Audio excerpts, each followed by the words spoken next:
Kahit inagaw ng kapatid ko ang mapapangasawa ko sa mismong kama ko. Kahit na hindi naging maganda ang lahat. Pero,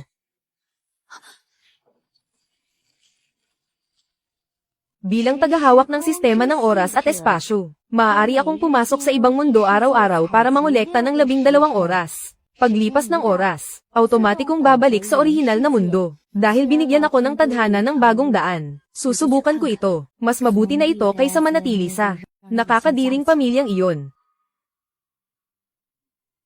Kulang na ang matamis para sa kasal ng nobya. Kumuha ka pa ng marami sa kwarto ng bagong kasal. Sige, kukuha na ako. Sino ang nasa loob? Jomo, buksan mo ang pinto. Shuyan, ito ang kwarto ninyong mag-asawa. Sino ang nasa loob?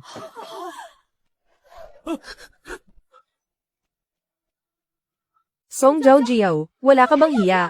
Mula pagkabata, inagaw mo na ang lahat. Ngayon pati ang kasal ko aagawin mo rin. Ina, sinampal ako ni ate. Shuyan, naparami lang talaga ang inom ko. Hindi ko sinasadya. Magkaiba kami ng tangkad. Magkaiba ng damit. Magkaiba rin kung may nunal sa gilid ng mata o wala. Nagsasalamin ka. Hindi ka naman bulag.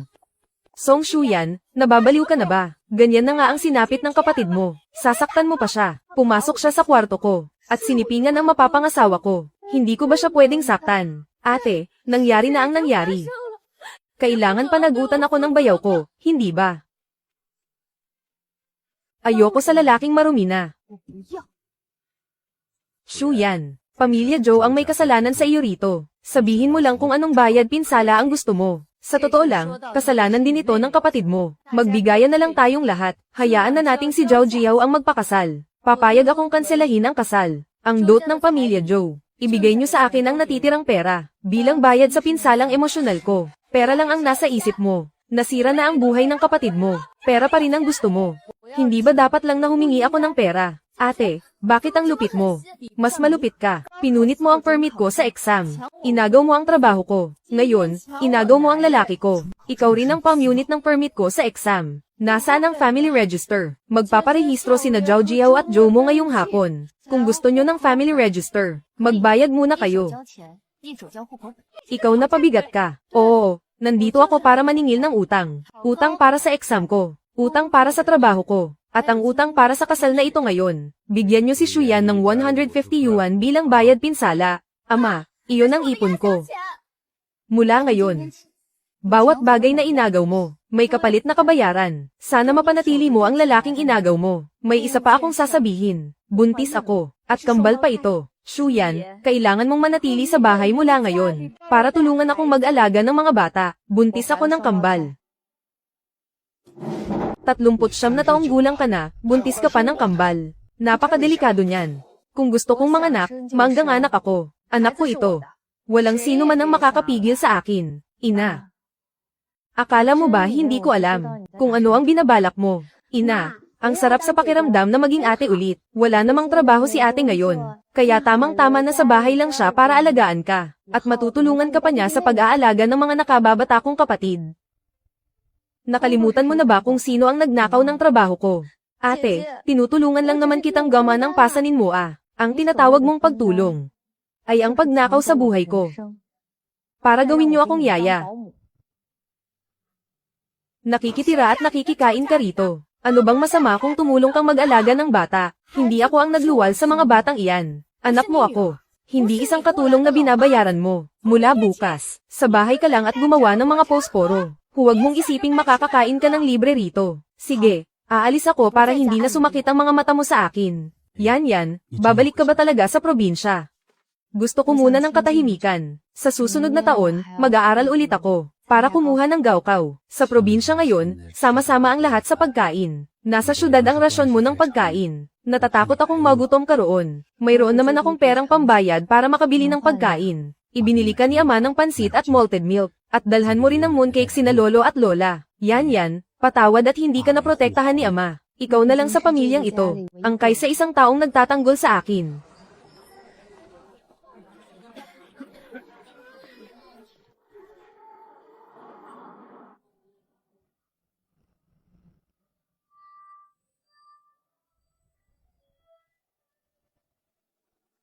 Ikaw ang apo ni Kapitan Song, tama ba? Pauwi ka ba sa Lahua? Oo, pwede ba akong makisabay? Magbabayad ako. Dadaanan ko rin naman. Hindi mo na kailangang magbayad.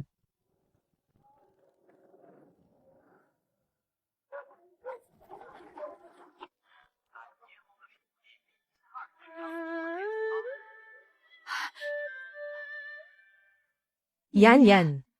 Hindi ba't araw ng kasal mo ngayon? Bakit ka umuwi rito? Lola, abala po sina ama at ina sa trabaho. Kaya ako na po ang pinauwi nila para magbigay ng regalo sa inyo ni Lolo. Kumain ka na ba? Dito ka na matulog sa akin ngayong gabi. Ipagluluto ka ni Lola ng pansit, at lalagyan ko pa ng itlog. Lola, hindi na po tuloy ang kasal ko.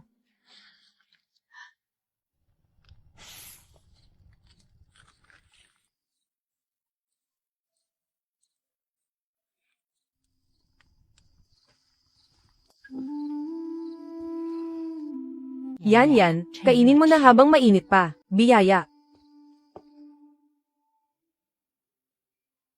Lola, kumain din po kayo. Loka, hindi pa gutom si Lola. Noong bata pa ako, palihim niyo akong binibigyan ng itlog. Ngayon, ako naman po ang magbibigay sa inyo. Ate, nabalitaan kong ang lalaki mo ay inagaw ng sarili mong kapatid. Sinasabi ni na Lolo at Lola na napakalupit daw ng ina mo. Huwag mo na itong ipagkalat. Ano nga ba ang trabaho ng dati mong kasintahan? Isang clerk sa ahensya ng gobyerno. Kaya naman pala inagaw siya ni Ate Zhao Jiao, kahit gaano pa siya kagaling, kung nagpaagaw naman siya. Ibig sabihin ay hindi talaga siya para sa akin.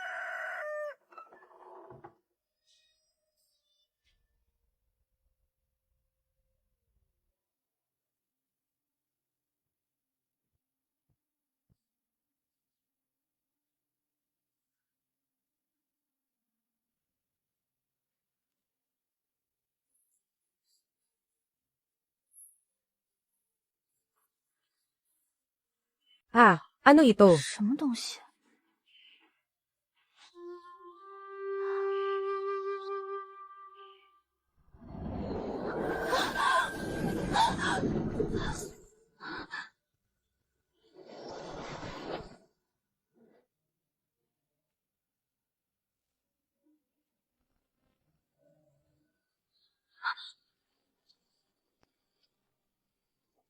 Ang nagtataglay ng susi ng kalawakan at panahon, ay maaaring pumasok sa ibang mundo araw-araw upang mangolekta sa loob ng 12 oras. Kapag naubos na ang oras, automatikong babalik sa orihinal na mundo. Dahil binigyan ako ng pagkakataon ng langit, susubukan ko ito. Mas mabuti na ito kaysa manatili sa nakakadiring bahay na iyon. Mula bukas, sa bahay ka lang at gumawa ng mga posporo. Huwag mong isiping makakakain ka ng libre. Wala namang trabaho si ate ngayon. Kaya tamang-tama na sa bahay lang siya para alagaan ka. At matutulungan ka pa niya sa pag-aalaga ng mga nakababata kong kapatid.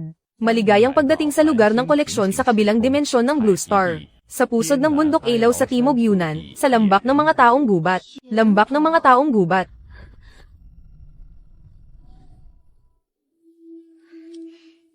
Huwag kang matakot, makakabalik ka rin pagkalipas ng 6 na oras.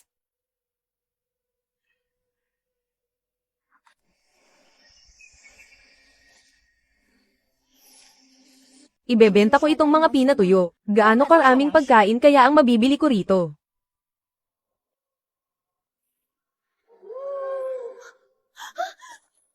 May multo. Ikaw pala.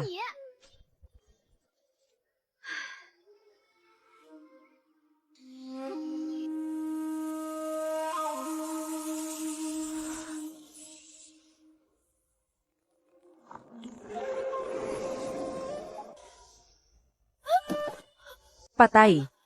Katapusan ko na. Pumasok sa espasyo.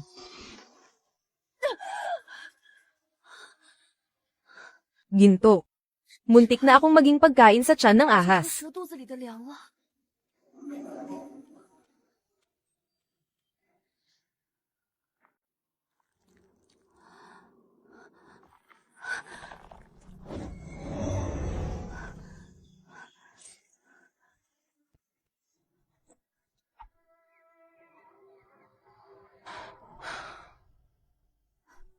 Hindi ko maabot ang itaas. Dadalhin ko na lang ang buong ugat.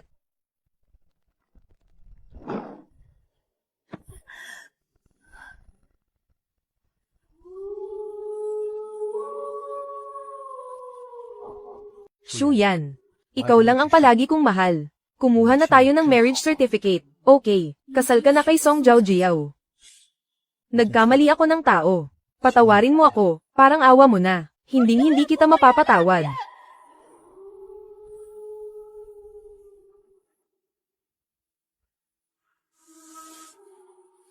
Tumakas papuntang probinsya. Masakit pa rin.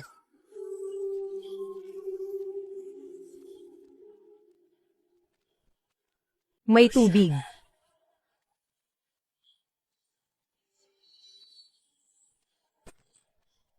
Pwede na akong bumalik.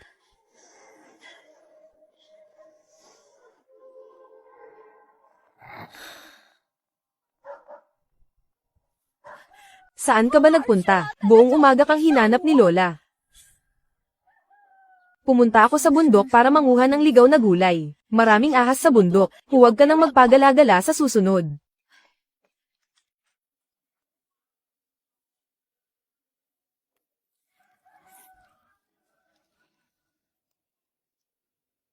Tatlumputsyam na ang ina mo pero nanganak pa ng kambal. Nabaliw na ba siya?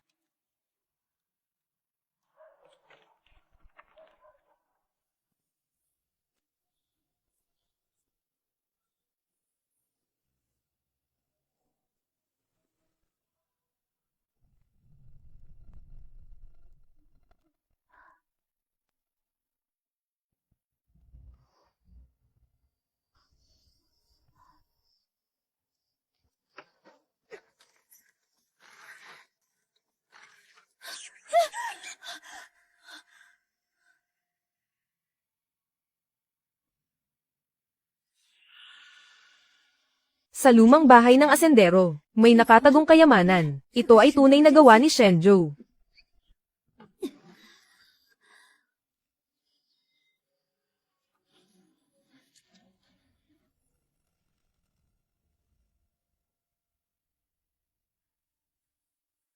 Lugar ng pagkuha, pine forest sa bundok ilaw.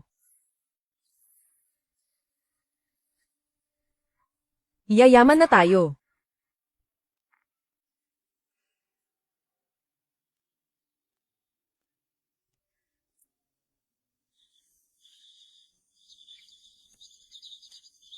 Mga beshi, tingnan nyo kung ano ang nahanap ko.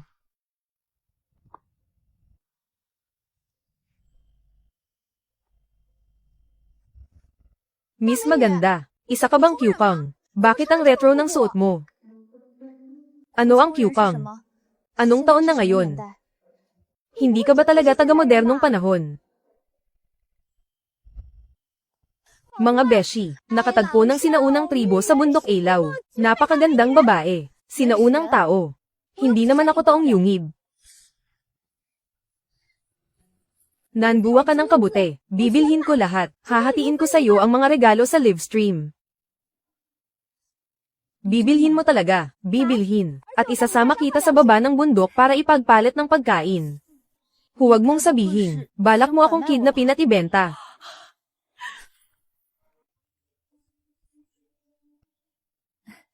Huwag kang matakot, dahan-dahan lang ang pagmamaneho ko. Anong pangalan mo?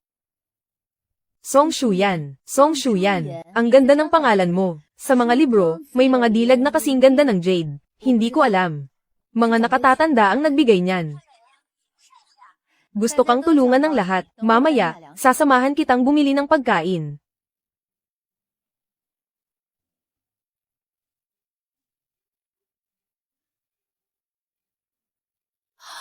Premium na tuyong kabute. Maaaring may benta ng higit sa 1,000 bawat kilo. Ang isang kilo ay may papalit sa ilang daang kilong bigas.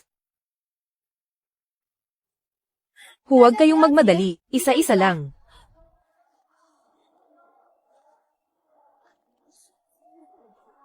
Kabuuan ay 3,700 yuan.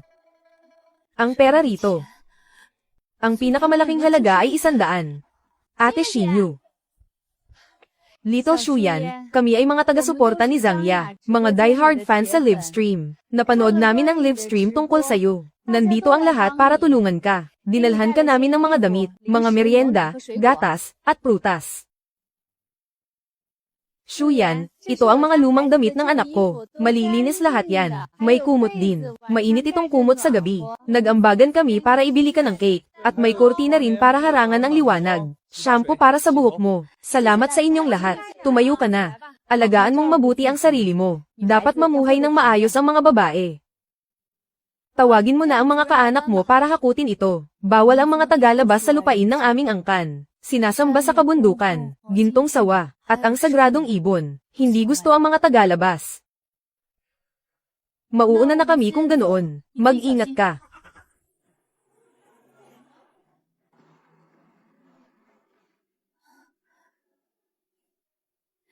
Tanggapin.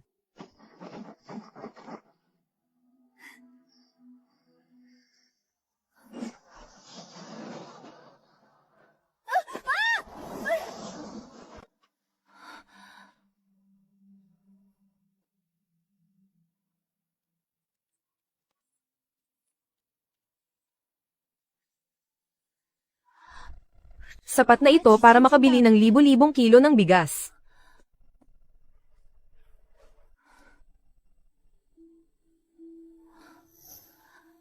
Kaya pala ang pakiramdam ng tratuhin ng mabuti ay ganito.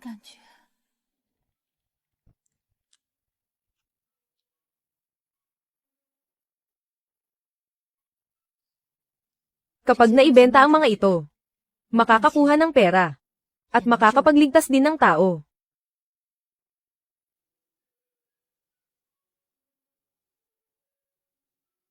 Pagkain. Asukal. Asin. Tuyong kabute.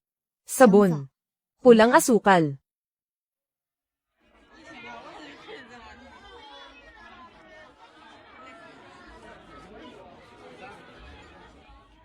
Itong manugang mo, bakit parang may bumabagabag sa kanya? Sa paglipas ng panahon, malalaman din niya ang kabutihan ni Zhao Jiao. Zhao Jiao. Pinunit mo ang admission ticket ng ate mo. Inagaw mo ang trabaho niya. Ngayon, inagaw mo pa ang nobyo niya. Sumusobra ka na, tiyuhin. Pwede bang huwag na nating pag-usapan ang nakaraan?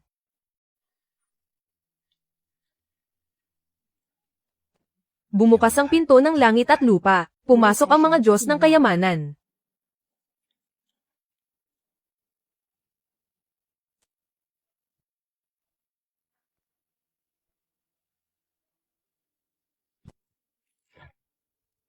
Kasama.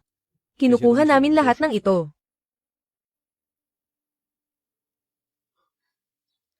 Makakapagdala pa ako ng pagkain mamayang hapon. 1,000 kilo ng bigas. I-deliver ngayong hapon. Kayo, kakayanin nyo ba?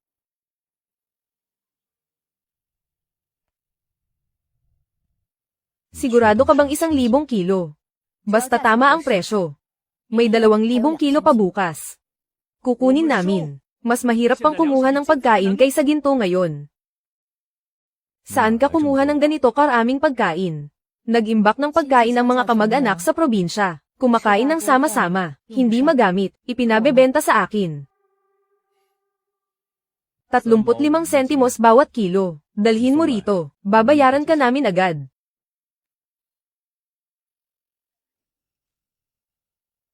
Buntis ako.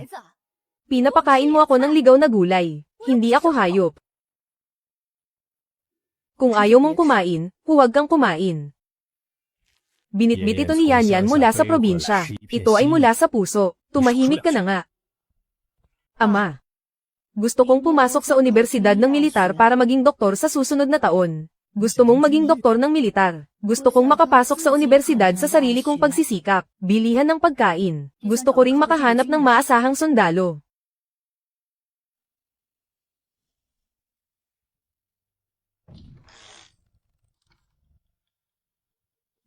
Dinala mo nga talaga.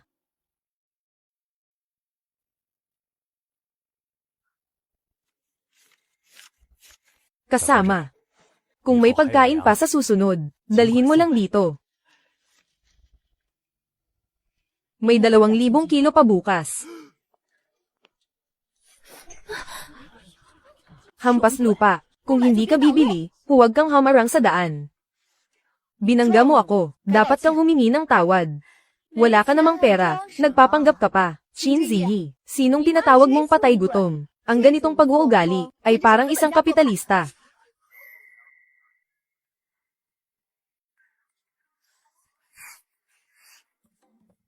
Ang ganda mo naman, bata. Anong pangalan mo? Gusto kitang maging kaibigan. Ako si Song Shuyan. Hoy, hintayin mo ako.